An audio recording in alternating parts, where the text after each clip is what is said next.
office, clearing out his inbox, and he came across an email from one of his mentors. His mentor had sent Usman a book chapter that he'd been working on and asked the young neurologist to give his opinion.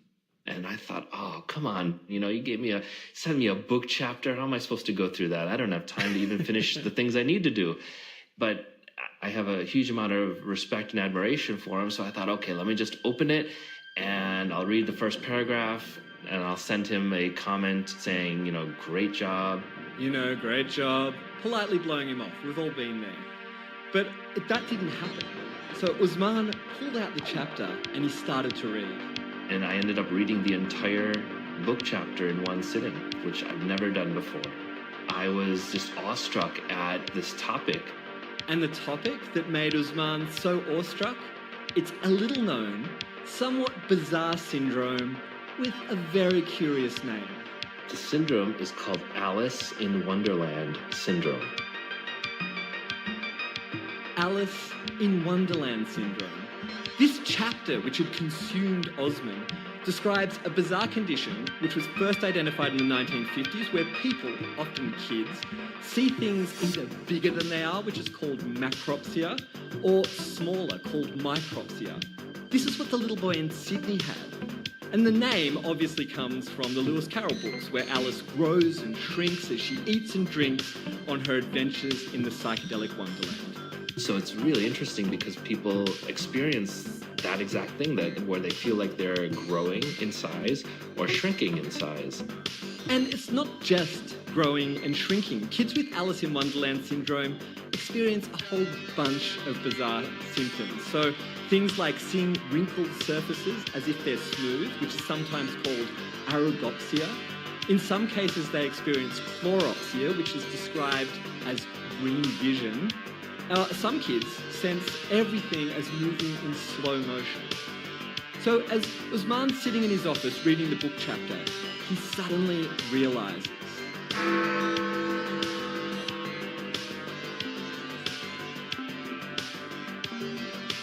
Goodness, these symptoms are what I had experienced as a kid, and it didn't hit me right away.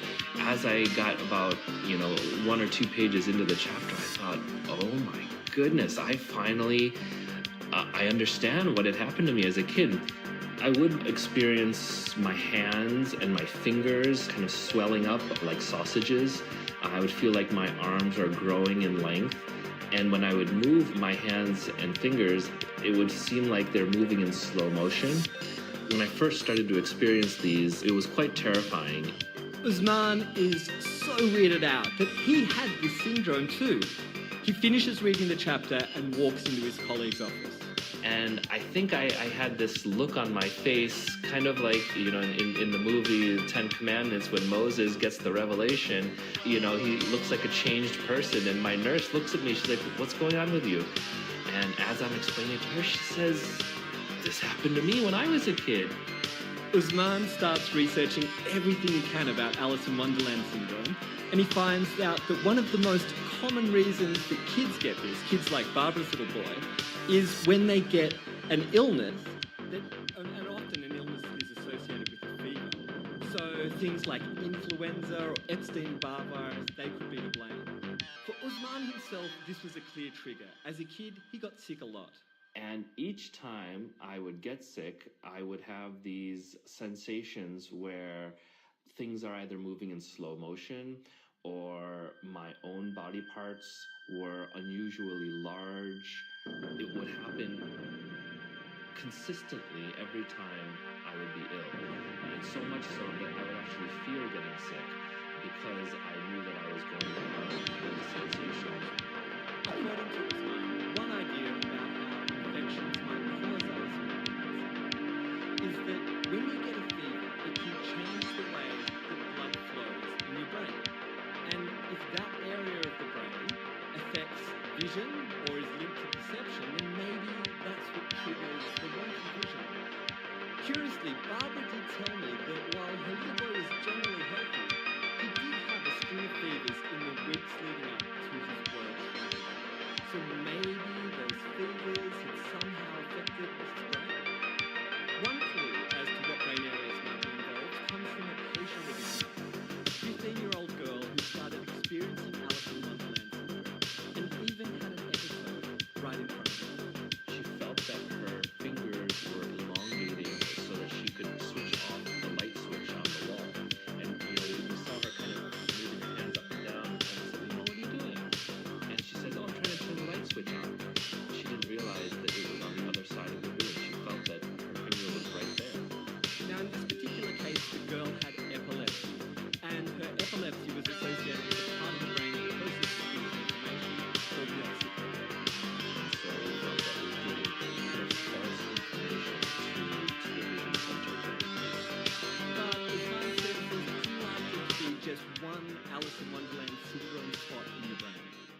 like that. All of the research that I've come across, at least, has identified multiple different areas of the brain. Sometimes it's the temporal lobe, sometimes occipital lobe. In fact, there's a lot that we're still figuring out here. Like, why do some kids get fevers and have these "it's happening again" moments, but most don't? You could say we're a bit tweedledum about the science. We'll edit in that other laugh from before, I think. Just quickly, this syndrome can happen in adults too, and it's mostly linked to migraines, which also affect blood flow to the brain. Interestingly, Lewis Carroll suffered from migraines, so some people have speculated that maybe he had these bizarre symptoms, and that's what inspired Alice's Adventures in Wonderland. The good news is, as far as we know, the syndrome isn't dangerous. For most kids, they just grow out of it and they're totally fine. Which brings us back to Barbara. Over time, she just got heaps less anxious about her son's mysterious condition. I calmed down, and actually I became blasé, you know. It's happening again, yeah, whatever, go out and play. And eventually, when the little boy was about 6 years old, "It's happening again" just stopped happening. There were many times you said it's happening again. It's not just one or two. That's Yeah, but I said you. Times my son. Okay. Now, I don't usually coach people when we're interviewing for the show, but my mum just kept giving away the ending. Like, when was the last time that it happened? Do you remember it happening? I remember you coming home from school in kindy. I remember him coming home. I remember him coming home from school in kindy in the car. That's right, the little boy is me. A tragic tale of a cute kid turned science journalist. It's like, got a terrible ending.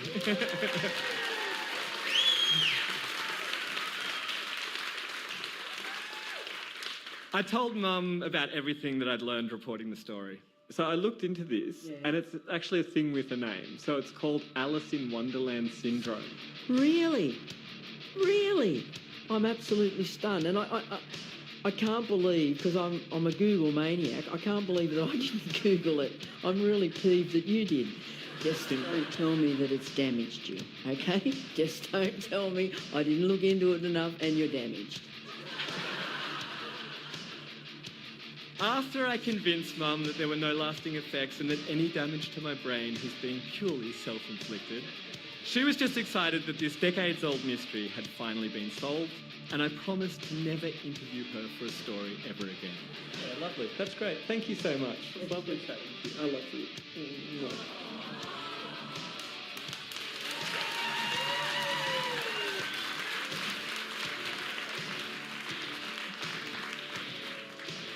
Thanks, Joel. After the break, a story you'll wish your eyes could unsee.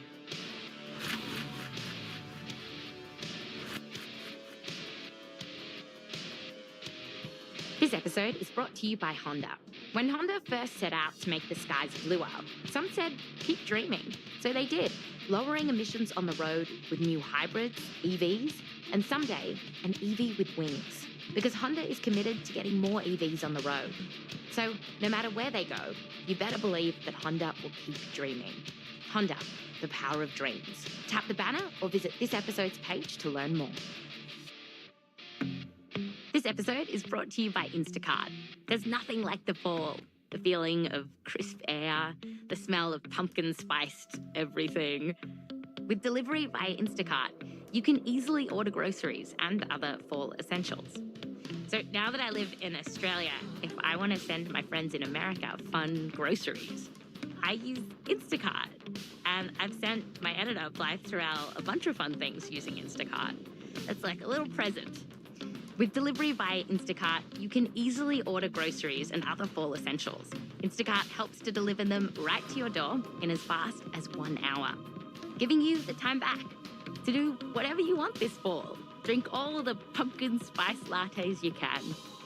Visit instacart.com/scienceversus, that's Science VS, to get free delivery on your first 3 orders. Offer valid for a limited time, minimum order of $10, additional terms apply.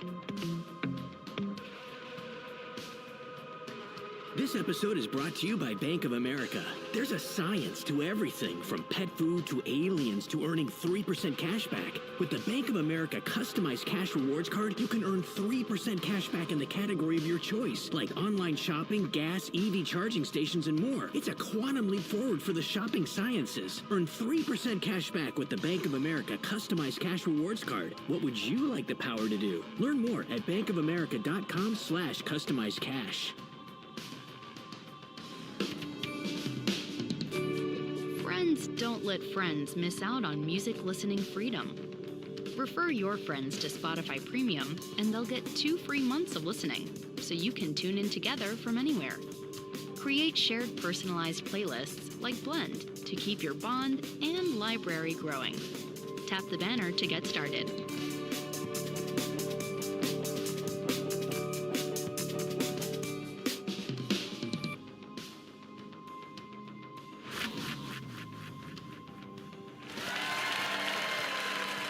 Welcome back. Today on the show, we're talking about when our eyes see lies. And now a tale about how when we want to believe something, we can so easily be deceived. And this tale involves a creature who has a tail. It's a story about lemmings that Science Versus superfans might remember a version of from the very early days of the show. Okay, so to start us off, let's find out what New Yorkers know about these little critters.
Producer Austin Mitchell, who's now at the New York Times, hit the mean streets of Manhattan with a simple question.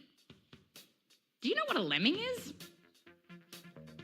Like somewhere between a beaver and a cat. Like the face of a beaver, but slenderness, gracefulness that a cat may have. Kind of like a Fleming, but it's a lemming. What's a Fleming? Or like a flamingo. Thinking like a little bird or something like that, but it can't be a bird because then they'd be able to fly, so it must be like a little rodent or something. Yes, lemmings are rodents. And this is the sound of an actual lemming. They hang out in the grassy tundra of the Arctic, a harsh landscape that's covered in snow for much of the year. And lemmings hide in burrows where they can stay warm and away from predators like the Arctic fox, the snowy owl, and the peregrine falcon. And one more thing that you have to know about lemmings. They are the most fantastic animal in the world. This is Dorothy Erik at the Arctic University of Norway. Lemmings are really cute, honestly, so... Because they've got the cute tushy. They got the cute little bottoms. Yeah. They're like miniature bears. They're quite fluffy. And they're a little bit clumsy when they run around on their short legs, so... A quick Google image search will turn up pages of these little puffballs scampering around on the snow, chilling in patches of grass. Austin Mitchell showed some photos to people on the street. Oh my gosh, it's super cute. That's an adorable little creature. Yeah, I would pet that. But their cute looks isn't the thing that lemmings are famous for. There's, of course, something else. What do you think of when you think of lemmings? Animals running off cliffs. Suicide, right? They jump off cliffs together in packs. Isn't that like the animal that runs off a cliff or something like that? Like a huge number of them, and it's about some sense of group mentality or crowd mentality. And this is our idea about lemmings. Silly little animals marching blindly off to their silly little deaths. And it's so ingrained in our culture that lemmings, the word, has become synonymous with people blindly following something, often to their destruction. Jim Cramer, host of Mad Money, describes investors on Wall Street as lemmings. Could this be National Lemming Day? There's lemmings all over the place. Earlier this year, Republicans called young Democratic voters lemmings. And after a poor batting performance, Aussie cricketers were recently compared to lemmings. And who could forget that video game, The Lemmings? The whole point of the game was to build bridges fast enough so that lemmings wouldn't fall off cliffs to their death, which is really dark when you think about it. And it turns out there's a few different species of lemmings, but the one that probably inspired all of this, the very idea that mindless lemmings just follow each other to their death, are the lemmings found in Norway, which have been creatively named by scientists Lemmus lemmus. Now, these lemmings do something that has bemused and befuddled people for centuries. The Norwegian lemming population explodes every 4 years or so. Dorothy, our lemming expert, she's actually seen this. There's so many, you just see them everywhere. If you drive along the road, you will see them crossing the road. I mean, possible to catch them with your hands. Dorothy says it's not like this is a carpet of lemmings, but there are a lot around. In 1975, it was estimated that during this boom period, per hectare, the number of Norwegian lemmings grew more than 1,000 times. That's like a rural town transforming into New York City once every 4 years or so. And all these lemmings, they become this furry little buffet for all the cool Arctic predators to have a field day on. So all Arctic fox dens have a lot of pups. Snowy owls are breeding with many chicks. The whole tundra is in a way in such a super rich state. So, lemmings all over. But as quickly as the lemmings appear, soon they're gone. And by the next year or so, their numbers drop to the point where scientists even have troubles finding them. In a low year, how would it be different? Well, in a low year, you don't see lemmings. Right. They're just completely absent. So what we have is puffballs everywhere and then puffballs practically nowhere. So mysterious are these lemming eruptions that for centuries scholars have tried to explain them. In the 1500s, one scholar said that they fell from the sky during booms. And what of the busts? Well, 200 years ago, Sir Arthur de Capel-Brooke, one of the first fellows of the Royal Geographical Society, was told that thousands of lemmings had, quote, been carried away by the currents and drowned, end quote. Thousands of lemmings drowned. But how was it? Could it really be mass suicide? Were these rodents blindly following each other to their death?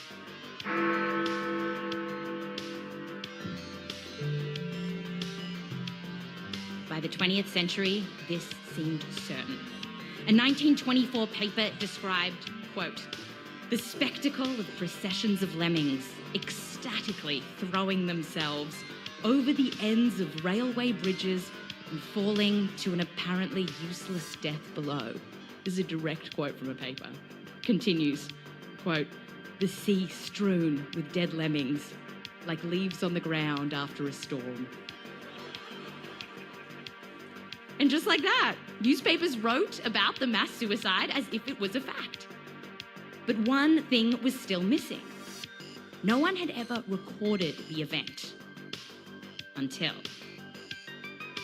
The lemming. Here's an actual living legend. For it's said of this tiny animal that it commits mass suicide by rushing into the sea in droves. This is from White Wilderness, a documentary about Arctic wildlife released by Walt Disney Productions in 1958.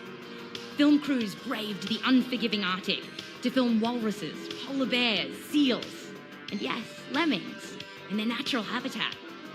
They filmed lemmings getting lost while searching for food, lemmings in their burrows with their young. And then we see something remarkable. Droves of lemmings start scurrying across the tundra. They're running towards one clear final destination. Once in motion, none stops to ask why. And carried along by an unreasoning hysteria, hordes of lemmings are seen scurrying to a cliff. each falls into step for a march that will take them to a strange destiny. We see a sheer rock face overlooking the massive water below. I can't emphasize how big this cliff is. It's terrifying. They reach the final precipice. This is the last chance to turn back.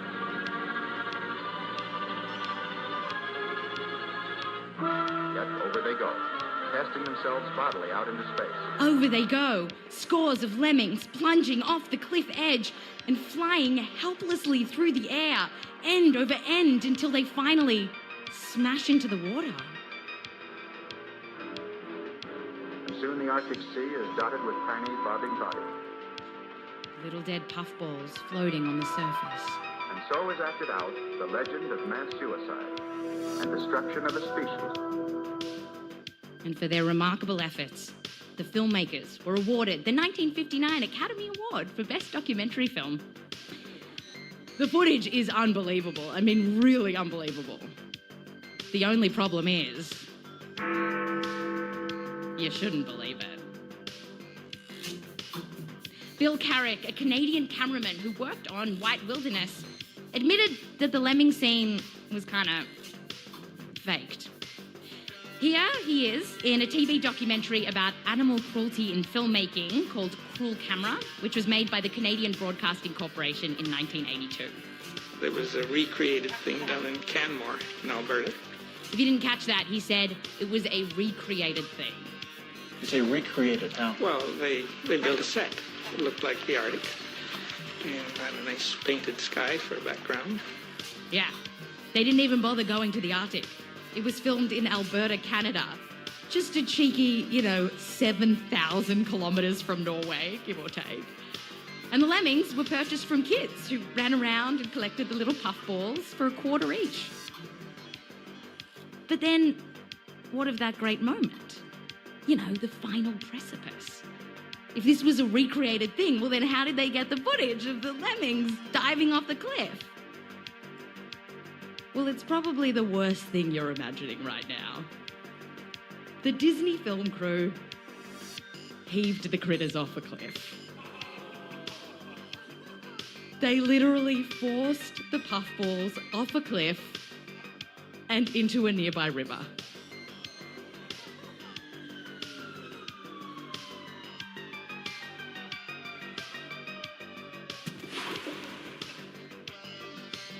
We told our New Yorkers about it.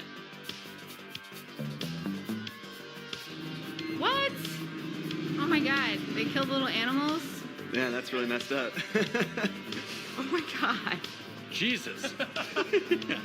Wow. Wow. Poor little puffballs. It's a shame that sort of thing has to happen. Here's Roy Disney, Walt's nephew, talking about the film years later in that CBC documentary Cruel Camera. As I recall, they did stage some of that. As Roy admitted that the footage was faked, he still tried to justify it. We've lost a few lemmings, okay. You know, the lemmings probably would have gotten lost anyway. Actually, Roy, the lemmings wouldn't have gotten lost anyway. Because it's not just that Disney faked the moment of them all jumping off a cliff. It's that these moments don't actually happen. That's right, the one thing that, you know, a lot of people think about lemmings, this mass suicide, that they all jump off cliffs in hordes at once, it's not true either. In other words, here's Dorothy, our lemming expert again. No, they don't commit suicide. We've all been lied to about these little critters. Which does leave us with one big mystery. Remember how the whole idea of this started? Because lemming populations have these mysterious swings. You know, from boom to bust and then back again. And people couldn't explain it, so they were kind of like, mass suicide? But if mass suicide isn't responsible, then I asked Dorothy, what exactly is going on here? This is actually a quite interesting question. There has been a lot of controversy about what causes the lemming cycles. One recent review paper said that despite scientists trying to work this out for about a century, it is still an enigma. But Dorothy told me on a basic level, here's probably what's happening. The boom part of the cycle kicks off when conditions are just right. Tasty food is all about, and happy lemmings start living their best lives. They go bonking like mad, and oh boy, can Lemmus get laid. On average, one female lemming can pop out around 7 pups, and she can do this every month or so. So, Lemmus can turn into Lemmus, which can turn into Lemmus. You get the point. The population explodes. Oh, wow. So in a peak year, you could really go bananas. Like, Yeah. So their population can grow really fast. at some point, there are just too many lemmings. It becomes easier for predators to pick them out. It can get stressful for the lemmings. One researcher told us that they can get territorial and perhaps start turning on each other. He told us that this can take a toll, can be really stressful, and ultimately, the lemmings don't breed like they used to. While we're not entirely sure exactly how the lemming apocalypse starts to go down, things go bad for the little puffballs. But still, the few that survive eventually start making babies again, and then those babies make babies, and so the cycle goes on. But while lemmings aren't dying from mass suicide in parts of the Arctic, like around Norway, their numbers are dropping for the same reason that's threatening a lot of animals, including human animals: climate change. Lemmings are already suffering because the lemmings live under the snow. Lemmings build nests and dig burrows in the soft, crumbly snow, where they can hide from predators. But warming weather means that at certain times in the year, that lovely soft snow melts and then refreezes in a way that makes it hard and icy. So the lemmings can't get to their food, and they can die on the snow. Which Dorothy says is sad. Well, of course, it's sad when you see them dead on the snow. Climate change is sad, and especially for people who love the Arctic. So, I'm sorry we couldn't have a Disney ending for you. And so, after all this, how do we feel about lemmings? I love lemmings now. I don't feel like calling people lemmings ever again. And they're not mindless animals just walking off of a cliff. Right. Someone gave them a bad name, you know. Maybe they're just like, would love to turn around and go into the world and enjoy it like everyone else, you know. That's Science Versus.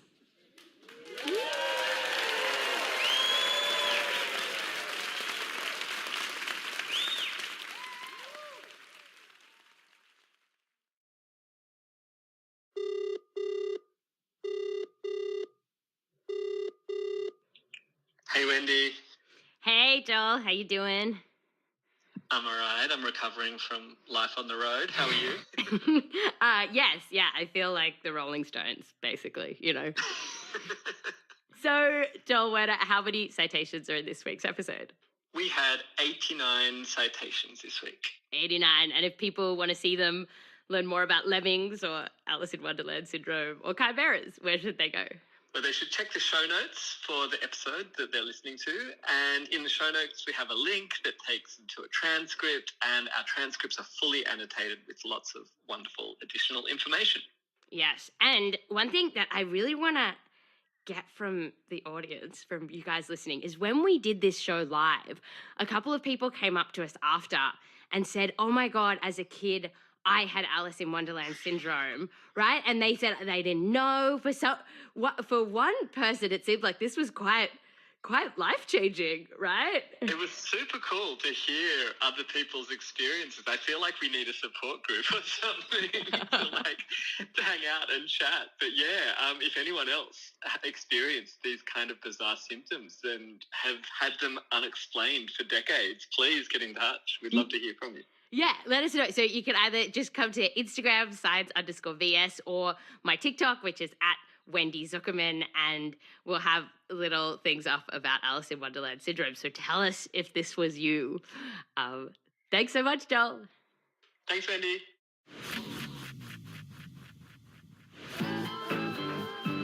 This episode was produced by me, Wendy Zuckerman, Joel Werner, and Austin Mitchell, with help from Rose Rimler, Michelle Dang, and Nicholas Del Rose. Our original version of the Lemming story was helped into the world by Caitlin Sori, Ben Kiebrick, Heather Rogers, and Shruti Ravindran. Editing by Blythe Terrell and Annie Rose Strasser. Fact-checking by Carmen Dral. Mix and sound design by Bobby Lord and Bhumi Hidaka. Scoring by Bobby Lord, Peter Leonard, Bhumi Hidaka, and Emma Munger. Thanks to all of the researchers that we spoke to for this episode, including Dr. Malte Anderson, Dr. Anders Anderbjorn, Dr. Rolf Anker Ims, Dr. Charles Krebs, and others. A big thanks to the Canadian Broadcasting Corporation for the use of Cruel Camera, and a special thanks to Barbara and Paul Werner, Tegan Taylor, Joseph Lavelle Wilson, and the Zuckerman family. I'm Wendy Zuckerman. Back to you next time.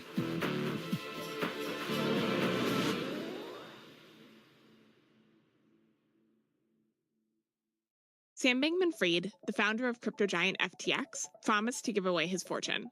But then, everything fell apart. Sam, are you an ethical person? I think I've tried as hard as I can to be one. He's been accused of stealing billions of dollars from customers and investors. Is there anything you would want to say to Sam, if you could? Give me my money back. Now he faces a jury. From the Journal, this is the trial of crypto's golden boy.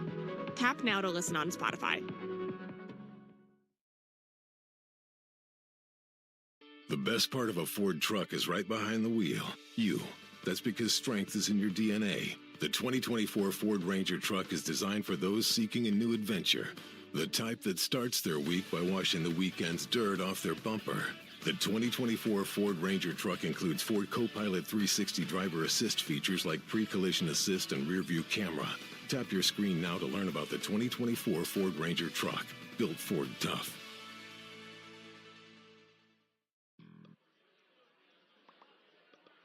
Someone just called my phone, sneezed, and then just hung up. I am getting sick and tired of all these cold calls. What happens when your hands get sick? They don't feel well.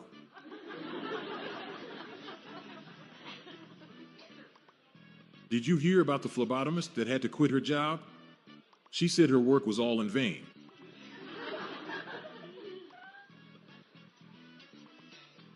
I told my wife I love her endlessly. She slapped me and asked, "Who's Leslie?"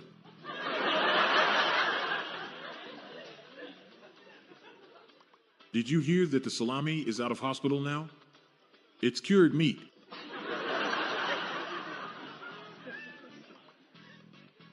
My dad and I both pooped our pants this week. Guess you could say it runs in our genes. I invented a new word today. Plagiarism. Every time I take my dog out, ducks try to bite him. That what I get for having a purebred dog.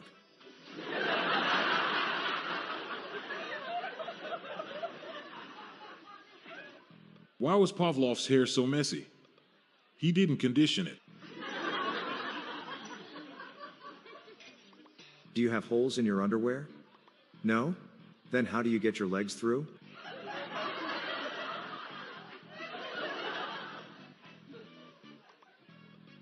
Every time I get a headache, I take 2 ibuprofen and keep away from my children, just like the bottle says. I got an email saying that I won $10,000 because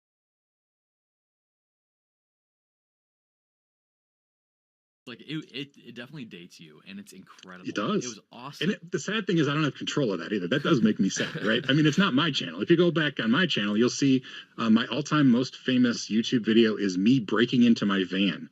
I showed people how to break into a minivan, and that's gotten the most views of any video I've ever made. But all my old Linux journal stuff. Physical penetration testing.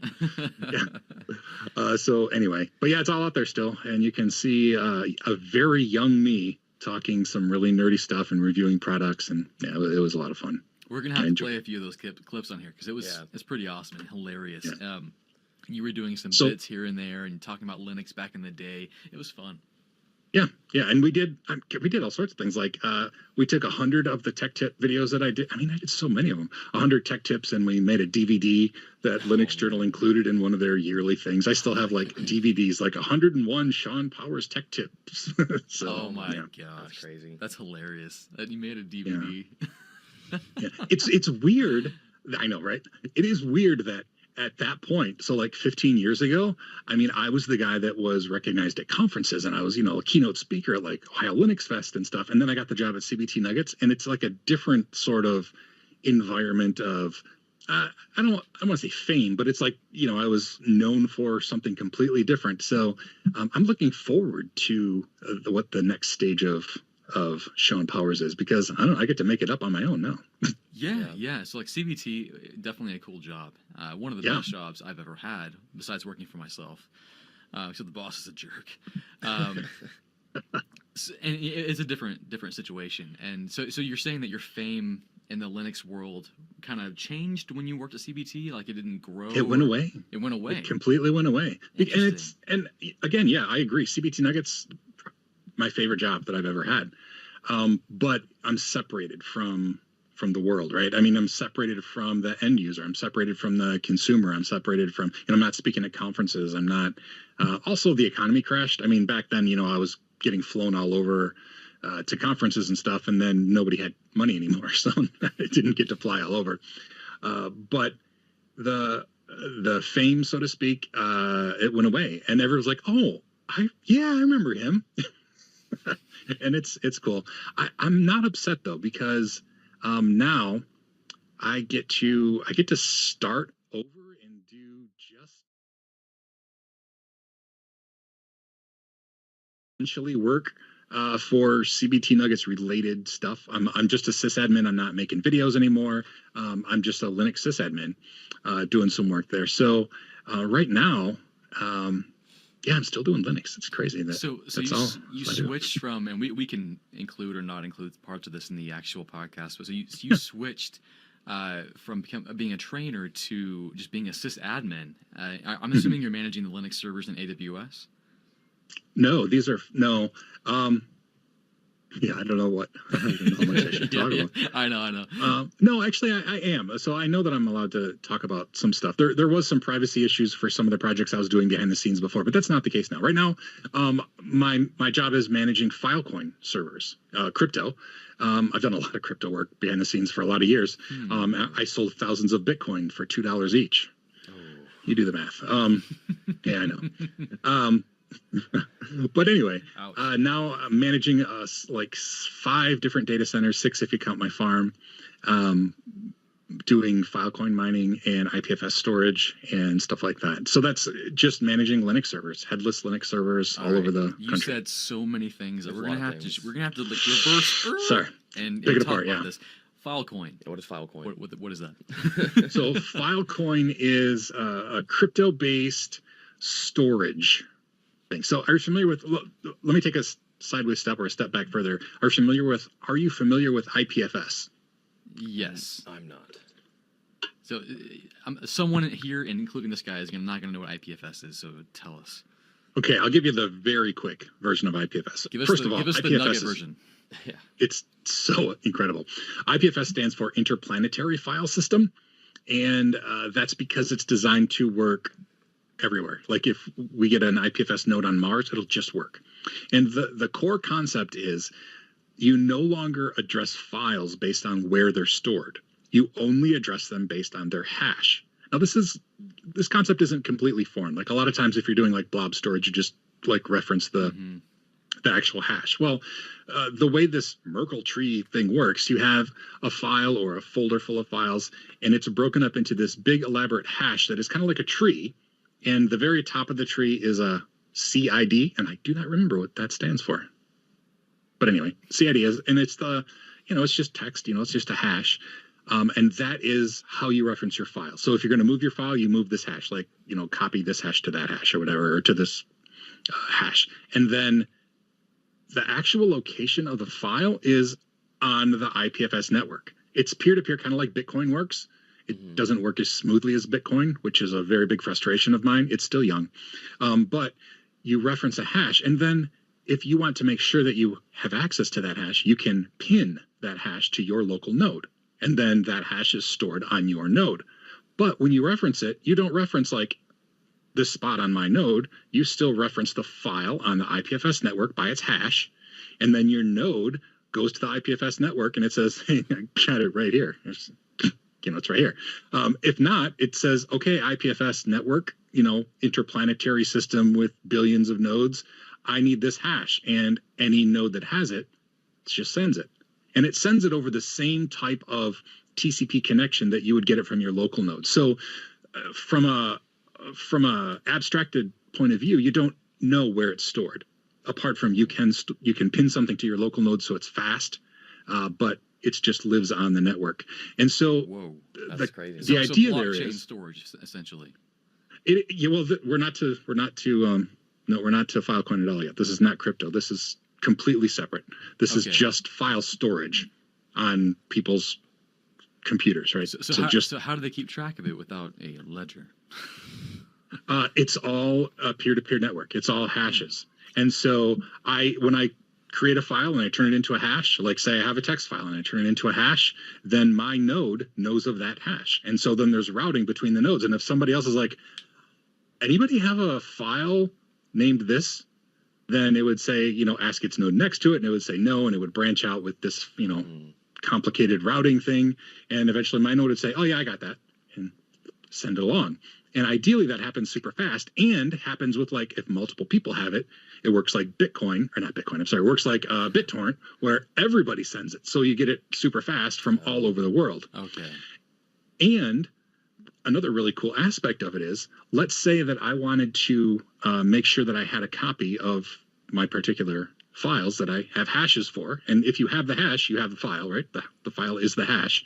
Then I would say, let's spin up a node in AWS or a company who's a pinning company. Say, I want to make sure that these files are on the network, so I need you to pin this hash, and this hash. They pin it.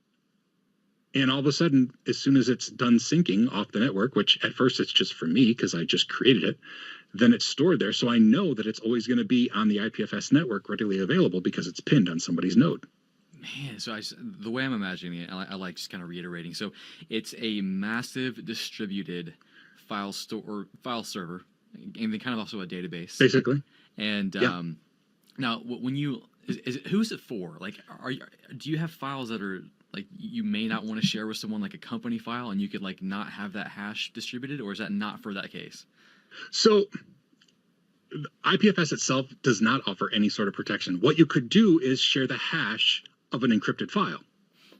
Okay, makes sense. So essentially, then the hash doesn't do anything for anybody. If you're deciding to put it on IPFS, your intent is to have it spread around the world. Like, there's no control. Available everywhere. Right. Okay, it makes sense. That's wild. But That's a lot. I mean, yes and also no, because nobody's going to want, my third grade PowerPoint. So it's never going to leave my node, right? But if it's going to be on the IPFS network, it's going to be pinned on my node. And if I want to have a backup, I just set up another node and say pin all the same files, and then it's synced between those two. And then if I'm ever on Mars and I say, oh crap, I forgot my third grade PowerPoint, I just connect to the IPFS network and get the hash because it's on my nodes. So last question before we jump into Filecoin, if we can. Actually, where did that question go? Is it on Mars now? Dang it. Can I fetch it? Do you know the hash? Yeah. So is there like a discovery mechanism to find files, like searching, or is it just you have to know the hash? No, because a file, you create a hash by hashing a file, right? I mean, that's how it's created, and chunks the data up into different things. So, oh boy, I could go way into the weeds with how it's actually chunked out and the hashes I are know created. you're really just skimming it for us right now. Yeah, but you don't know what it is. I mean, all you know is it's a hash and there's data behind it. You have no idea what it is unless you get the whole hash and like you could scan the file that you've created with that hash, on your local computer or whatever, and maybe figure out it's a JPEG or it's a document. But a hash is just a hash with data. Is there metadata on the hash at all, or is it just the hash? If you put metadata on the hash, there might be. So, I mean, most files, the first few bytes are some sort of metadata, like what kind of file is it? And sometimes you could just, if you take the extension off and you look at a hex, editor, you can see what a file is usually. But no, the point is not to discover files. The point is to reference files by hash, not location. Okay, so it takes the location out of the picture. So you're running IPFS, and you're managing multiple data centers that are running IPFS. Is that what's? They are, yes, and part of that is so that we can provide for clients, which we're not yet, but I mean, provide clients for redundant, multi-point connection to download. I mean, it'll download from multiple places at once, ideally, like BitTorrent, but for the good. Not that BitTorrent's always for the bad, but it gets a bad rap. The idea is that we would pin files in multiple locations so that they're always available. If one goes down, it doesn't matter. It's still pinned in multiple locations, and the IPFS network can support it. And that's where Filecoin comes in. So Filecoin adds a blockchain on top of the IPFS network that guarantees storage. Because let's say that I tell you, hey, Chuck, Cameron, I need you guys to set up some nodes, IPFS nodes, and I want you to pin these hashes, and I want to make sure that they're always there. You could say, sure, take my money and not set up the node. What am I going to do? So Filecoin is a way to guarantee the storage. And basically it's a blockchain, so there's a record, and then there's collateral that's put into a block of data that is stored. The back end of Filecoin is IPFS, but you don't generally see IPFS when you're using Filecoin. It's just that's what the technology that Filecoin uses. Man, so that's a new rabbit hole to jump on. Yeah, thanks a lot. There goes the rest of my afternoon, that's crazy. Sean. Yeah. So now I'm curious now, what's the point? Like, so you're saying is this like a new company or a new venture from a company that you're doing? Yeah, I don't know how much I can talk about that. It's right. I mean, Filecoin it's guaranteed storage. That's what it is. It's guaranteed storage that you can have, guaranteed multiple copies, guaranteed longevity. It's a contract type thing, and it's all trustless. It's all done via collateral. Both the person who wants you to store data and the person storing data has to put collateral in the Filecoin currency, a token, in order to guarantee that if I don't store it, lose money, so I'm going to store it because I'm financially motivated. And yeah, it's just a guaranteed archival storage. A lot of NFTs are being stored in Filecoin right now. So is that like whenever you store something, is like the amount of money you have to put in to guarantee its storage, is that like bigger the bigger the file size is? Or the longevity of storage. Interesting. Yeah. So yeah. And it's a bidding system. It's a peer-to-peer system. It gets like that could get really deep into the weeds too. And I'll be honest, I'm not sure that it's the best system out there. So you're running IPFS as the back end, so to speak, and then you have Filecoin kind of the front end and the distribution for it. And I guess Filecoin is the way that this venture is making money. It's kind of like mining. And they're separate, to be honest. Like we're doing both, but IPFS is in itself is what Filecoin is built on. But I don't manage IPFS for the Filecoin server stuff. I manage IPFS because it's awesome, and because it's awesome, Filecoin also uses IPFS. It's just coincidence, I guess. So, yeah, so many questions. I'm trying to choose them because we'll be here all day if I ask them all. Dang, I don't know. Yeah, my brain's just exploding with. I'm sorry. The possibilities of this and what is it? I thought I told you should have limited me what I could talk about. No, this is awesome because Cameron and I we've definitely gone down the crypto rabbit hole, and I've never heard of Filecoin. Oh, that was my question. Is this like an open source, well aware thing, or is this something that said company has invented? What is this? Yeah, so the company that came up with it is called Protocol Labs. They are the people who came up with IPFS, and they got a butt ton of funding. I mean, hundreds of millions of dollars of funding, and they have developed IPFS. But then on top of that, they developed a secure storage blockchain system too, called Filecoin. So it's the same company that's developed both, but they have hired developers and they're making the system more and more robust. But it's so brand new. I mean, I said I don't know that it's the best, and that's because it's not done, right? I mean, it's been a year or so, but hopefully they still keep making wise choices and it can be more and more usable because it's very much the back end. There has to be some third-party front ends to make it usable for the end person. I'm trying to think, like, who is this for? If I wanted to put a file on this, I would have to know how to transact it with this blockchain, and there's no fancy GUI to do that. No, so what you would do is like use a third-party tool like, what is the name of the company? I don't remember, but they basically have made buckets, right? And it's a competitor to AWS buckets, where you can store data programmatically. They've abstracted Filecoin out in the back end, but you can also do things like, all right, I want to, have my bucket of data, but I would also like to spread that amongst several Filecoin nodes. And if you can do that programmatically so that all the deal making and stuff is done behind the scenes, it starts to become a really useful, unlimited storage, in the cloud. But it's also, you have the ability to say how redundant you want it, how quick you want it, that sort of a thing. So again, the ideas that they have are great. We're just not quite to the usable stage of it yet. So practically speaking, if I wanted to get a server, put it in my house, install IPFS on it, this isn't hypothetical. This means you're gonna hypothetically, do it. realistically, when I do it tomorrow, and I set up a Filecoin node. First of all, how's the process in doing that, and is it worth it? And how much money is involved in this? There's a lot of questions there. IPFS node, you should do. IPFS node, it's completely free. It takes very few resources. It's just cool technology, right? I like IPFS. I don't even have a terribly practical use case for it right now, but there's things where there's IPNS, the IP naming system, to try to like get DNS to go along so it'll map things to the IPFS back end. And so all of that, it's just research IPFS. And I was just on, what was I on? Podcast. Reality 2.0 podcast.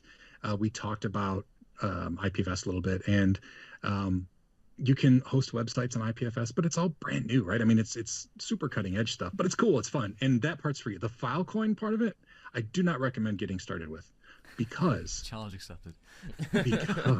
because the cost for the hardware required is unreal. What is it? I mean, you have to have the fastest AMD processor, Threadrippers, and you have to have multiple RAID NVMe drives, and you have to have a minimum of 256 gigabytes of RAM on your miner, and you have to have really high-end GPUs. We're using 3090s in the servers, and generally for scalability, you need multiple of those at every thing, all running to a back-end storage device where you have to have hundreds of terabytes of storage available, and it all has to be connected with at least 10 gigabit, but 20 or 40 is better. It's super high-end stuff, and it's a storage device where you have to have hundreds of terabytes of storage Sean, I'm doing this. And I have to do it. I'm also not convinced that it's profitable for Did you just get fired? Years. For years. No. I hope not. No.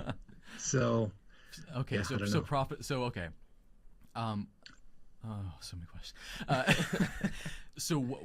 The server. What we talking like? I mean, I can't even imagine putting a 3090 inside of a server. So what's the chassis look like? Are we talking like a 4U rack mount? What is this thing looking like? Yeah. So the standard cluster, right? The standard small cluster has a miner box, which has 256 gigs of RAM, like the fastest AMD processor, either EPYC or Threadripper. At least one NVMe on the mining box, and then you don't have to have. Generally, you have two other sealing boxes which seal the data, and they wrap it up and do all their calculations on it. The one we have like 8 NVMe drives that are in a striped RAID, for speed, and it again has that fast AMD processor. And then the other aspect of the sealing process, we have another one with similar specs, but also then 2 3090 GPUs running in it. And then for the backend storage, it's huge rack mount Synologies with all the add-on units as well. So. And how difficult is it to keep these things cool? Well, they're in a commercial data center. So. Okay. Commercial data center. So you just put sunglasses on them. They're pretty cool. Okay. How did you get 3090s? That's not my part of the job. I don't know. I had to bribe NVIDIA to get mine. I don't know how you guys did that. Okay. So serious talk here. We may have to collab on a video for this because I know I don't have the know-how to do this. I'll do my best to learn. You didn't scare me away from it. In fact, just tell me I can't do it. Maybe you want to do it even more. It isn't can't. I don't know if you should. That's not a factor. That doesn't help. All right. You described a server that has a couple 3090s and a ridiculous set of specs just to do something with blockchain. Dude, I'm gonna do this. To me, it just screams future. Yeah, it sounds pretty cool. Yeah, and okay, so. You're saying it's not profitable for years, and I'm assuming, golly, I know how much all the server stuff costs. 3090s alone are ridiculous. NVMe drives, the EPYC server class stuff. Oh my gosh, it's ridiculous. I don't want to ask you to give away too much company stuff because I know I'll get you in trouble. Yeah. What is let's say one node? What can you expect to make? Because I do Bitcoin mining. I know what's involved with that. How is this compared to just typical proof of work mining? Yeah, it's so difficult to compare that because it isn't. So it's how much power you have on the network, and it isn't based on work. It's based on how many sealed sectors you have, and so how many terabytes of data you have stored gives you more power on the network, which gives you a better chance of mining a block.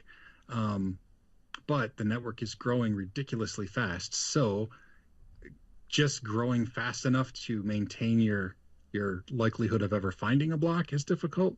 Goodness gracious. So also the price of Filecoin tanked. So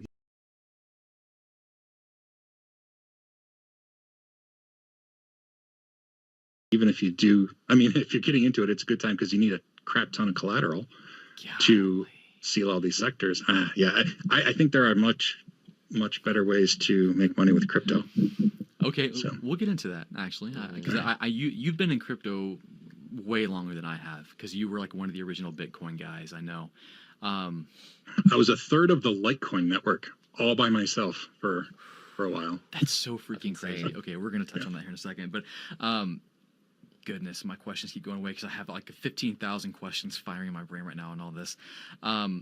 So with Filecoin, oh my gosh, where'd the question go? Sean, you scared it out of me. I'm sorry. Check out, they have great documentation too. The Filecoin thing, they have a Slack. I don't know if you're a Slack person, but they have a public Slack that the learning curve is really steep. It is. The learning curve is stupid steep. But it's So I know what my question was. So okay, again, you cannot tell me the answer to these questions, but said company X, we'll call it, is deciding to invest a significant amount of stuff in this, hoping that it does eventually pan out into serious money. Is that what I'm assuming? Yeah, I think so. Yeah. That is crazy. And they put you in charge of this. That's so fun. In charge of the computer aspects of it, the server Yeah, not like the and the networking, hardware, and stuff, yeah. Okay, interesting. What's the server OS? I run Ubuntu 2004.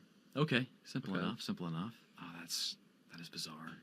So if you ran anything smaller than what you're describing, they just so you can do a test, a demo one. I actually have we started with a test miner, so to speak, an all-in-one box, and it actually had 2 1 terabyte NVMe drives and an SSD for the operating system and some spinning media for the actual storage.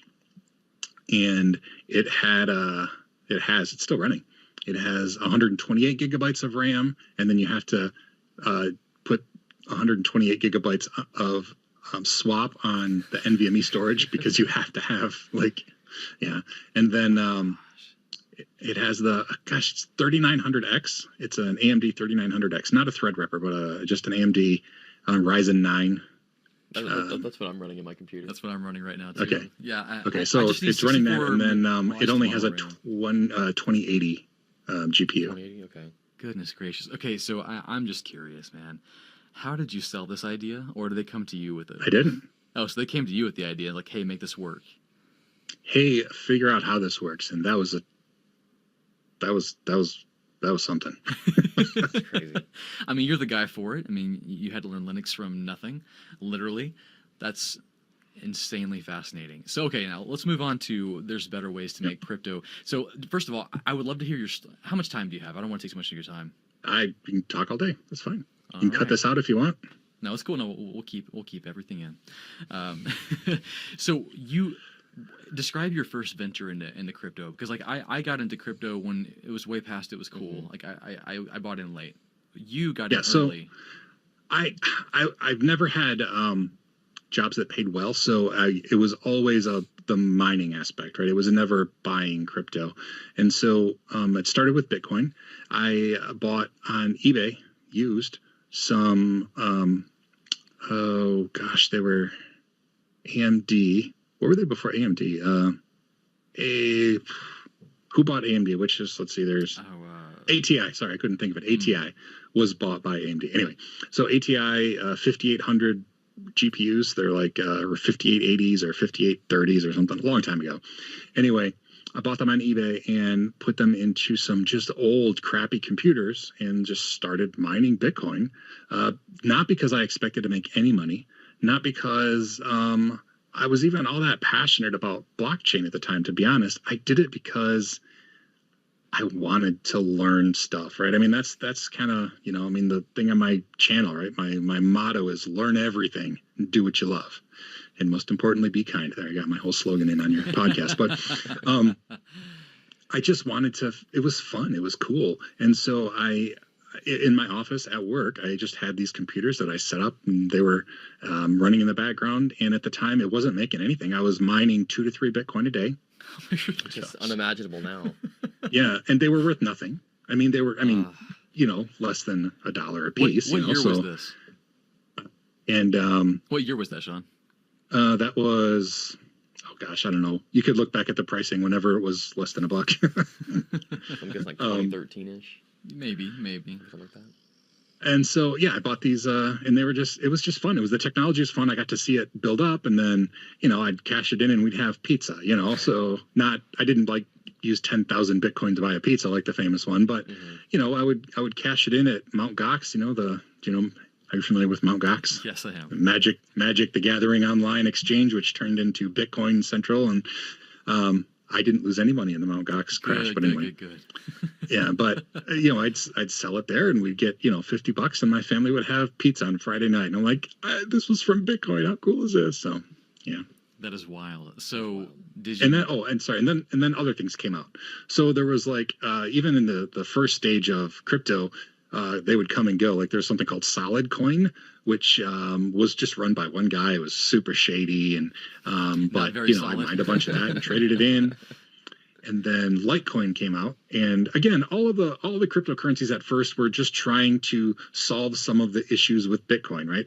Bitcoin, it takes a long time to verify or whatever it is, confirm the transactions, right? Because there's a block every 10 minutes, and then you want like 6 confirmations. That's an hour before it's confirmed. So Litecoin came out and said, what if we did a block every 2.5 minutes?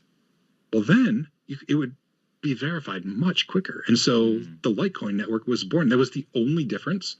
And then they also then said, okay, we don't want, I think Litecoin might've been the one that changed the hashing algorithm too, so that they tried to make it GPU proof. So like you couldn't just get GPUs and dominate the whole network. It had to be only CPUs. And that's actually how I managed to be a third of the whole network, because it's hopefully the statute of limitations have worn off by now, but we had Linux thin clients all over the school district. And so at night, they're like, you know what? They're all turned on at night. They're all running CPUs. What if I made a Linux image and booted, and they all did some cranking in the background at night? And so they did. So we had 300 computers that were all doing this silly little computation in the background. Yeah. So, and that made nothing. Litecoin was literally worth nothing then. It was, make 100,000 of them a day, and it was worth nothing. So how much? So you were making how much per day? I don't even remember. I don't remember how big the blocks were, but a block every 2.5 minutes, and that was a third of the network. So, holy crap, Sean! Okay, so it sounds like you flippantly sold it here and there. Did you at least hold on to some? No, to where we're at now? I'm terrible. No, nothing. I have nothing. Man, that is. I have nothing, but it was still fun, and I joke about how depressing it is, right? If I would have saved some of those Bitcoin, I could be retired, but I don't want to be retired somewhere. I like what I'm doing now, so yeah. Well, yeah, because I assume even if you would have kept, 500 Bitcoin, just give or take, you still would be doing what you're doing now, and that's exactly the case for me. I don't know. I hope I would, because I like what I'm doing now, but I don't know. I don't know what money would do to me. Maybe it'd make me a jerk. That's a hard story to hear, but no, it is what it is, right? Like there's so many stories like that, and no one could have anticipated it being like this at all. If I would have bought Apple back then, I'd be rich too. There's all sorts of things. Same story. You just didn't own Apple at the point. Yeah, when I started, it was Steve Jobs just came on board. So again, back on board. Yeah. So what are you doing with crypto now? Besides right now, just my day job. To be quite honest, it's just my day job now. I think that I know that you're an NFT guy. I'm frustrated with the NFT world, because I think that it is, well, maybe it's adding value to get more people interested.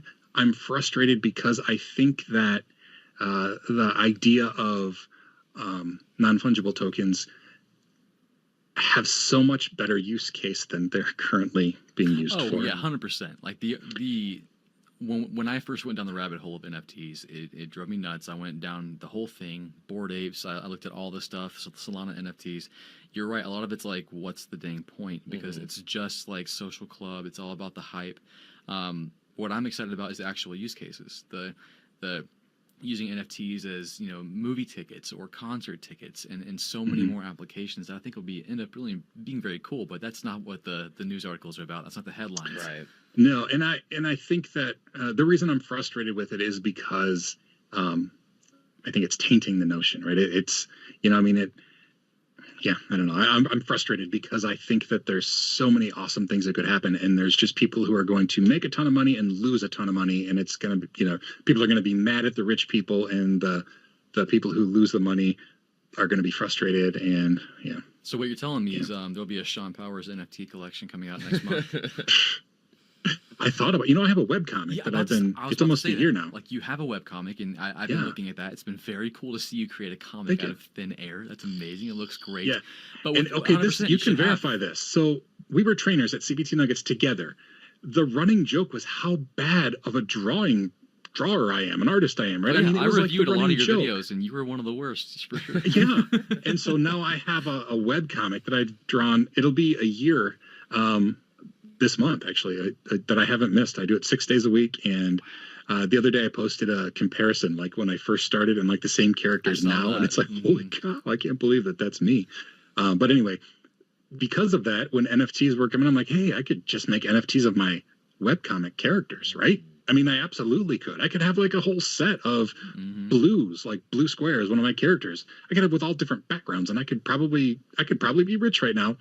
But it was a moral decision on my part. Like, no, I don't want to bilk the system for money if I don't believe that this is a real good purpose for NFTs. So I didn't.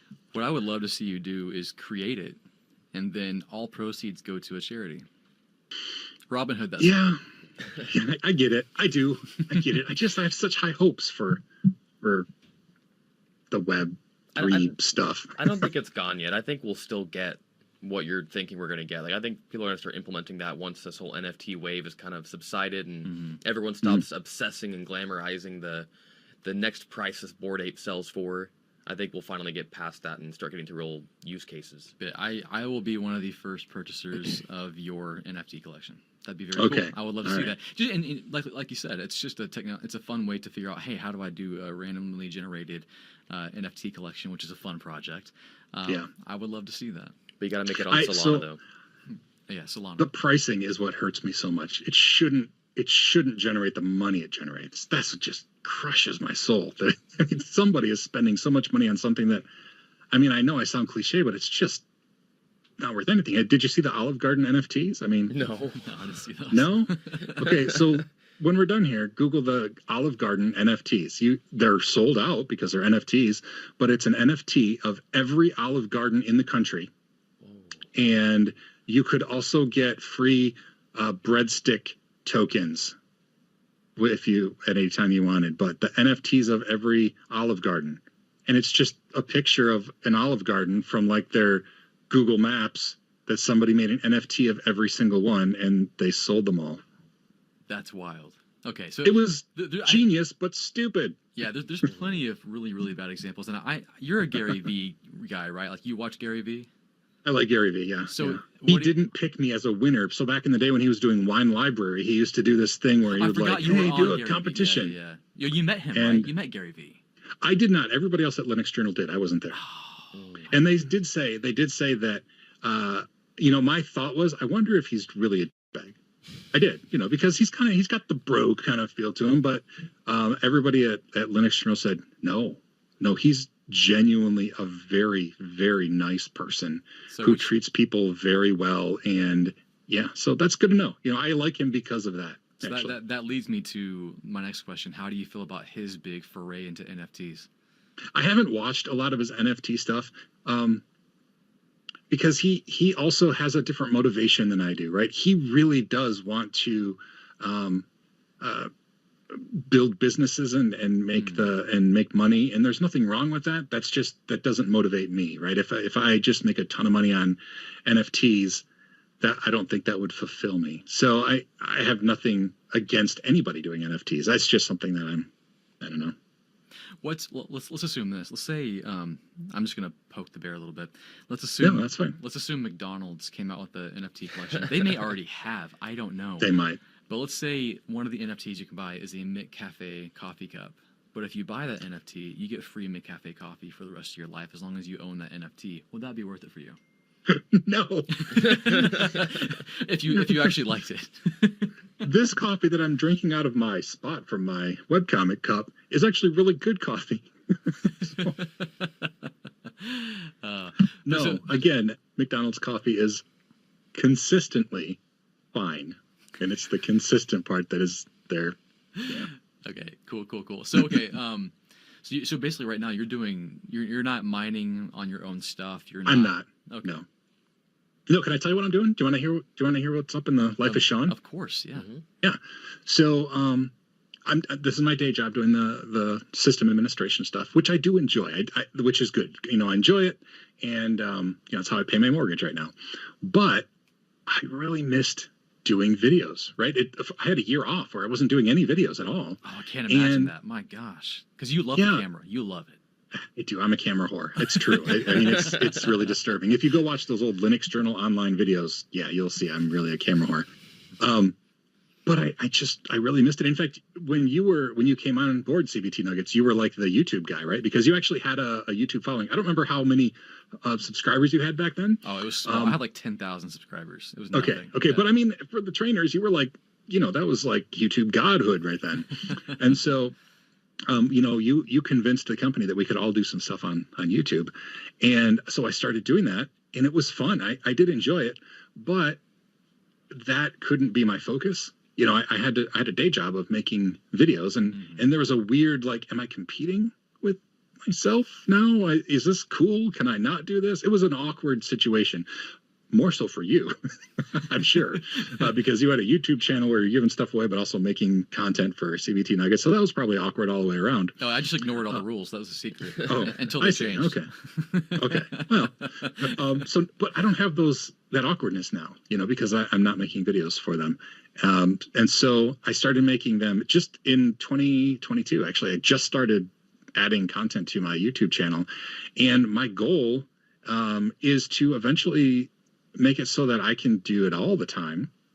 And I'm enjoying it so much more because I get to directly be in contact with the community, right? Mm-hmm. And see, you don't get this right now. Maybe you guys do in this in the podcast, but right now I have just over 2,000 subscribers, right? So I'm a super small channel, but that means I get to respond to every single comment. I get to have conversations on Twitter with people about content, and you have such a community now that you've lost that. And be honest, do you miss that? I do. There were people that I used to talk to in the comments every single video I launched, and some of those people, honestly, they may still be commenting. I just can't find it. It's yeah. So I'll be honest, I'm not planning on stopping, and my goal for 2022 is I want to get to like 100,000 subscribers on my channel, and if it happens or not, great. But I'm gonna probably be picking on you to say, okay, how did you get to the point where you're still happy and you feel fulfilled if you can't connect to your community like that? Because I'm glad right now that I'm small, because that's my favorite part, is being a part of a community. So yeah, if you have the answer to that, tell me now. Right now? Yeah. So the key is that I guess I had to shift my focus, because I used to love engaging with each individual person, but now I just kind of look at it as I'm engaging an audience as a whole. If I want to help and reach more people, I can't talk to the individuals. So I routinely will jump into my YouTube comments and answer just random comments, and I can't answer them all, but the ones I do get to read and use, that's enough for me. Now, I do have a Discord community that we will engage with, and we try to have some of the main people that stay consistent, and we'll graduate those guys to moderators and try to form that community. So we still have the OGs with us, but yeah, when you get to scale, it's impossible for you to engage. So I would say that I'm just as happy as how it used to be. It's just different. That's encouraging. It's a different. That's actually good to hear. I appreciate that, because that's a concern of mine, right? Yeah, it's a huge concern of mine. So. Anyway, I want to do it. And so do you want to know the secret too? All my training has been on Linux, but that's not what the goal of my YouTube channel is at all. I really want people to find joy in what they do for a living. And for me, the tool that has made that happen is Linux. And so right now, at least at the beginning, that's what I can teach people how to do. But I don't plan on that being it. I'm doing a talk in the Dominican Republic in May or June. Are you going? I'll be here. It's a remote talk. Oh, it's a remote talk. Yeah. They actually want me to fly, but I'm not quite there yet. I'm a pretty sickly dude. So anyway, when I'm doing this talking, and I'm going to be their first speaker who speaks English. Oh wow! Right, it's all Spanish, right? But they want their community to realize the importance of being able to communicate. And for me, I'm humbled because I want to be able to go and speak their language, and I don't speak Spanish. I mean, I'm doing Duolingo now, so I can at least introduce myself in Spanish when I get there. But one of the things I learned talking with them is in the Dominican Republic. So now I feel like I'm taking your time. You guys ready to hear some job stuff? Go for it. Man. Okay. Yeah, Okay. Yeah, no, we're good. So in the Dominican Republic, if you can apply for jobs locally in the Dominican Republic, but they just pay horribly. And it's because bigger companies go into the Dominican Republic so that they can hire people at dirt rates, right?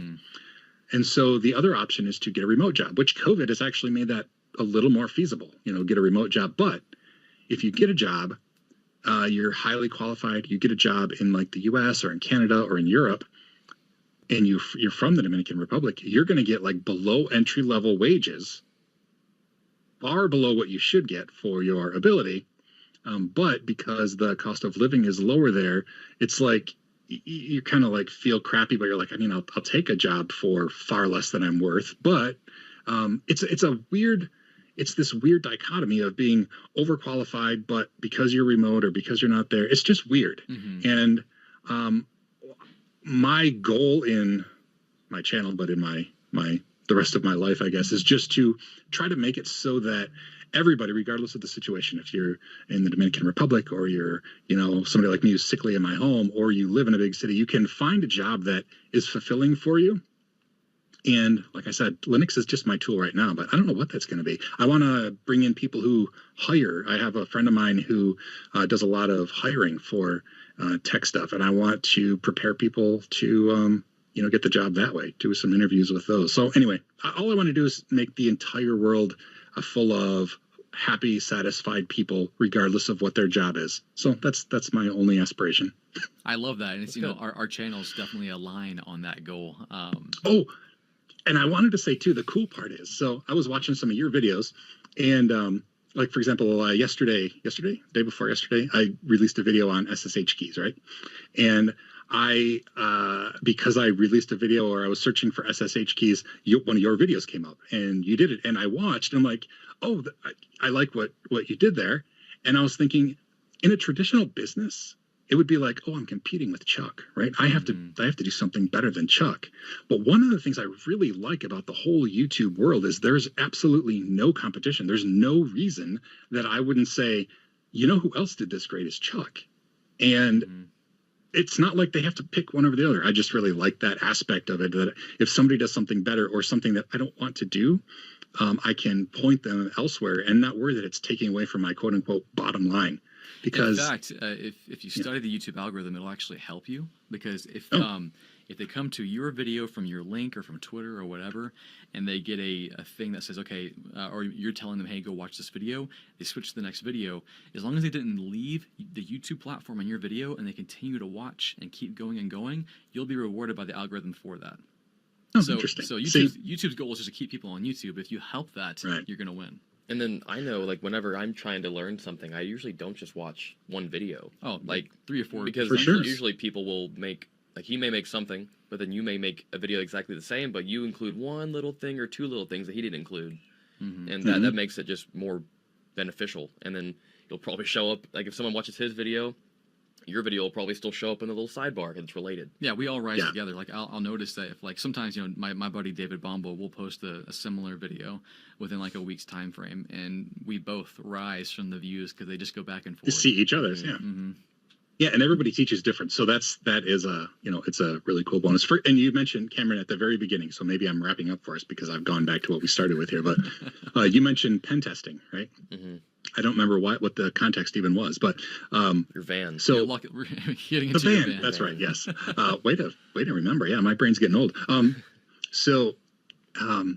already forgot. Oh, the pen test is the absolute last course I made for CBT Nuggets. Like I did the CompTIA Pen Test Plus test. I did half of it, and then one of the other trainers took over because I literally left halfway through that as a trainer, and I hated the course. I absolutely hated it because at least the first part of it, the non-tech stuff, it was all about how to be a real creepy dude. Right. I mean, it's all social engineering, right? And it's a lot all of self-reflection for yourself. That must have been weird. And it's funny. I just felt it was like I just really did not like it. Right. I just at the end of the day, I'm like, I feel like I know that I'm teaching people to do this like for the good or whatever, but just putting this knowledge out there just felt bad. I know it's not. Again, I know pen test certification and knowing how to do a pen test is vital, but I don't think that I did a great job teaching because I wasn't passionate about it. And so, because YouTube is full of people, if somebody wants to learn about pen test, I'm not going to teach them. I'm going to point them somewhere else. You know, if hacking stuff is not something that I love, I'm going to, send them to you or David Bombal. You guys both do you've kind of taken a hacking angle of late. And so, I'm going to point them that way. And then I'm going to talk about security stuff, like how to secure. And just because I like that better. So I don't know. I love that there's no competition between the different channels. It's just pretty cool for me. So yeah, it's awesome. And you're already going the right direction with your channel because you're coming in with like, okay, I'm going to do what I know and love, and that's Linux. And you're gonna grab that niche. I mean, you're the guy, and you have the personality and the teaching style. It's just amazing. And then once you get that audience for your niche, then you can try like one thing outside your niche, and then try one more thing, and you get their audience bigger and bigger. And that's what when I started my channel, it was just Cisco networking. That was it. And then I tried Raspberry Pi stuff, and then suddenly I got that audience.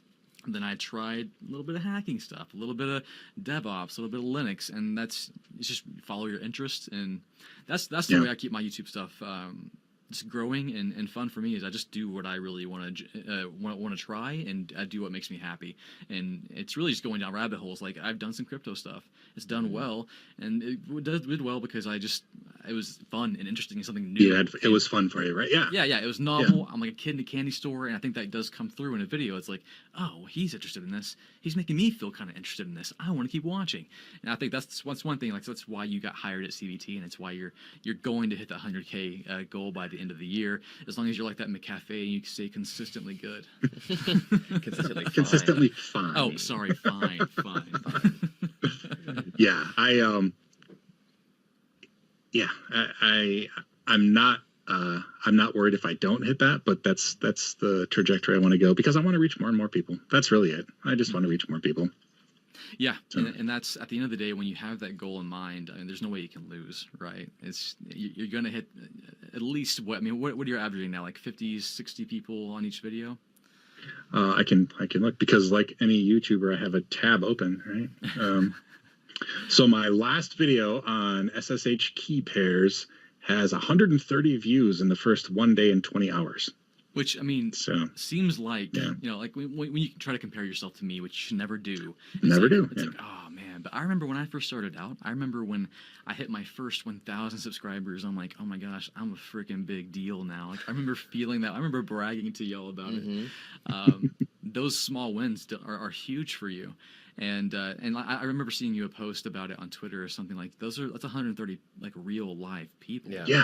Like that's someone who sat down, clicked, and actually heard you speak today. If you got in front of a room of 130 people, like I don't know if there'd be stage fright or not, I would be freaking out. That's a big deal.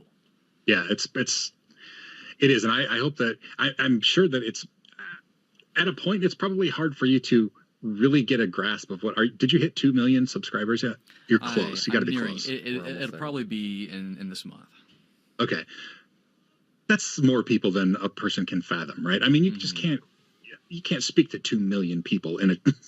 That's just wow. That's just an insane number of people. It's such a crazy, like when you really think about it, it's insane. And it's also such a privilege. Like it is, and the world is so much bigger than we realize that sometimes those numbers that we can't fathom remind us of that, I think. So I am so amazed at the global reach of YouTube too, because most of my commenters, it's not like they're people that live near me, right? It's not even, people that live around me. It's people from different cultures, people with different languages, people who, it's just really cool. I could geek out about. Oh, I know. I'm the same way. Like one of my how the world is getting flat digitally, and I love that. Careful with that stuff. We're gonna get flagged. I know. Yeah, that used to. We're gonna have like a thing below our video now. Misinformation video. But yeah, like one of my favorite comments to get is like when people say, "Oh, love from Nigeria, love from Sri Lanka." I'm like, yeah, dude, like I don't even know what that country's about, and you're like watching me. That's so cool. And I'll get comments that people will just watch my videos to get better at learning English. Like when you got people like you and me who we're well spoken, and it's Midwest accent. I mean, you're Texan, but got that clear accent without a horrible Southern drawl that's hard to understand. You know what I mean? Right. So it's like, it's like standard American male, just accent. And it's so cool to see, like, they're not just watching us to hear us talk about whatever we're interested in. They're learning English. They're getting engaged in our culture, and hopefully they're getting a good takeaway of like learning things and possibly help them find a career, which that's the end goal for us, and I know for you. It's really cool to be able to do that. Well, it's also cool whenever they're learning English, they're learning it in the right context, because they want to get into IT and do IT things, and they're learning English in that type of setting. Because you can learn English in watching TV and movies, but you would not know how to converse in an IT situation. Right. Different vernacular and everything. Anyways, we're actually really lucky too, because we speak English, and I mean it's unfair, but that's the dominant language of the professional world or whatever. So I almost feel like I have a responsibility to try to use that luck of the draw that I have to try to, I don't know, I'm thinking about, so I have a bunch of people who watch that are Spanish speaking, and I'm thinking at some point having a translated voiceover for other languages is a value that I've seen other channels do, and I'm like, that would be kind of a cool thing to do. I know that Google does a pretty decent job, but it's not the same. No, not at all. In fact, that's something I want to start working on. So actually, Cameron, can you do that? I'll take a look at it. Yeah, because like most of I think my third biggest audience is out of India, which is amazing. But I would love to be able to have my content delivered to them in their natural, their native language, which would be so cool. And it just opens up the world. Because come on, when you think about it, the English-speaking American, Western mindset world is very, very small compared to the entire world. We're like just a fraction of. You think about India, over 1 billion people, China, over 1 billion people. We're over here like 300,000. Where are we at? 300,000 in America or 600,000? You mean 300 million? Oh, million, yeah. 300 million? Yeah, 300, between 300 and 400 million. We're just a little dot on the spectrum of things. It's crazy. And we're only expected to really learn one language, but like knowing people from India, like they know their local language from where they're from, and then some of them will also know Hindi, and then some will also know another language from another location as well. Yeah, a friend of mine is from Mizoram, and she knows Mizo, but then when she travels around, she has to know Hindi because that's like the standard language in India. And she also speaks better English than I do because they learn British English, so they sound more proper. But I think the reason that English has been kind of the standard is because we're so dumb here in America that we don't know anything else. Yeah, we can't. And so if anybody wants to talk to us, they have to dumb down to us. You're right. Yeah. So, well, Sean, I don't want to keep you too long, man. Thanks so much for coming on the podcast. And it's great to catch up. Yeah. Oh yeah, because we haven't talked like this in a while, and it's your story is so inspiring of how you went from something, then to completely nothing, slate wiped clean, and then to learn Linux from floppy disks from scratch, and then to be where you are now, where you are the Linux guy. You've done so much in your career, and now you're really starting some interesting paths, and you have a YouTube channel that's going to help millions of people without a doubt. So guys, if you haven't already, check out Sean Powers. We'll put links below in the description. Check him out on Twitter. He's verified and I'm not, which I'm so jealous of that. Linux Journal. Gotta be a journalist, buddy. That's it. I refuse. Don't tell Twitter that Linux Journal's out of business now because they might take my check mark away. That's so annoying. But anyways, yeah, so check out Sean and his verified status. Are you on Instagram too? Or do you live there? I'm TikTok? Everywhere, yeah. So if you go to SeanPowers.com, SeanPowers with a 0.com, it's one of those Linktree, but it's not Linktree, it's Roll Your Own. and that has all my links. Open source, right? You do open source. It is actually, yeah. It's open source. It's called Little Links, and it's actually running a Docker image that another guy rolled up. It's pretty sweet, actually. I'm gonna make a video on it because it's just awesome. I may try and it.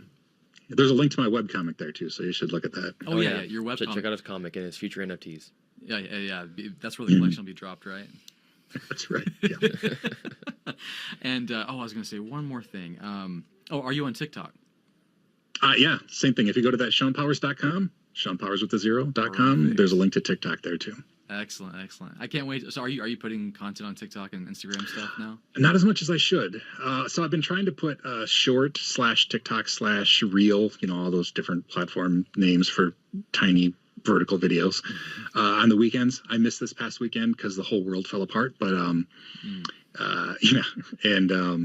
that's my goal though, is to put little shorts there. In fact, I think my first TikTok video is a response to you.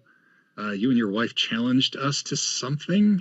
And so my wife and I did it. Yes, I forgot about that. Back when COVID first hit and the whole dance TikTok thing. Yeah, I challenged you. That's fun. Yeah, so that was my very first TikTok. Yeah, you guys did great on that. I remember that. That was awesome.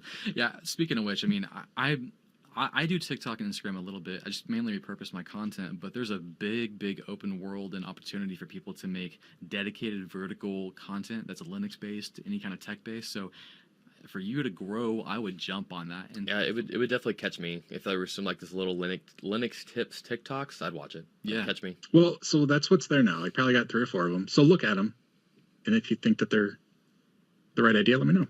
Yeah, I will. All right, appreciate that. Well, Sean, I want to leave our listeners with one more piece of advice from you. For someone who's wanting to get started in IT, and let's niche down on Linux. What would you recommend be their starting point right now? Well, see if you like Linux. See if Linux is a tool that you like, right? See if that's what you want to have in your quiver of IT. And this leads right into a plug, and I didn't necessarily mean that, but I just did finish the Linux Essentials certification series. If you want to get certified for Linux Essentials from the LPI, hey, there's a playlist on my YouTube channel that you can watch. It's the kind of thing I don't necessarily recommend anybody get the certification because it doesn't really do much for you. But the content is a great way to figure out if Linux is something that you might enjoy, might want to learn more of. So, yeah. Awesome. Yeah, that's it. I mean, for someone who has a YouTube channel focusing on Linux, the best place to start obviously would be on your channel. Right. The guy has been doing it forever and is an expert and is great at teaching. So yeah, great place to start there. Well, thank you. I appreciate that. All right, man. Well, that's about it. We'll definitely have to do this again. And we'll catch you guys next give me a list so I can limit to what I want to talk about, what we're going to talk about, because we're both nerds. All 3 of us are geeky nerds. This is where the fun, we Joe Rogan style this. We just come up here and talk about what we're passionate about, and if that leads us on to 3 hours of talking, people are going to show up for that. I don't care. I got another question for you. You can cut this off. It doesn't have to be part of the podcast. Bring it on. So do you have, are your fans / followers / community members, do they have a name? They don't. So I've toyed around with it a lot. We thought about noobs, right? We tried to do noobs, but kind of with the podcast in mind, but it's not big enough yet for that to really catch on.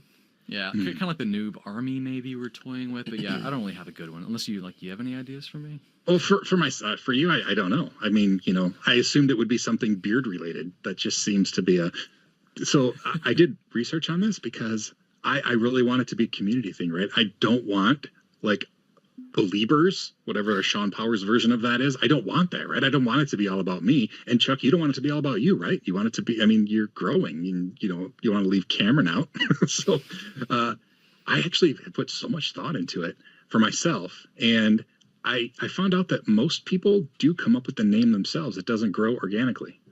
I assumed that it was just, Lady Gaga's Little Monsters. I assumed that was just something that they called themselves. Most celebrities or, influencers or whatever come up with the name themselves. So, that must be why I don't have one yet. I was waiting on my audience to do it and they never did. Yeah. Well, I have one for myself. You can't take mine because I bought the domain already. There's a bunch of domain endings. I can just .tech. There you go. No, but in fact, I've started to talk to the community that may or may not even exist yet. Nerdlings. So we're nerdlings. Nerdlings. I like it. Nerdlings. Very nerdy, very spacey, very alien-y. I like it. It's like Zerglings from the old StarCraft, but nerd. Yeah, I like it. So that's what I'm hoping. I don't want it to be like anything with my name. So I really wanted to start that ball rolling in a different direction than my We name. need to start thinking about that. So getting something more official for us. But yeah, so if you want to become a nerdling, go find Sean Powers right now. If that name appeals to you. Nerdling.net. Nerdlings, plural. I don't own the singular one, so don't go there. All right, man. Well, thanks again, and we'll catch you guys next time. See you guys later.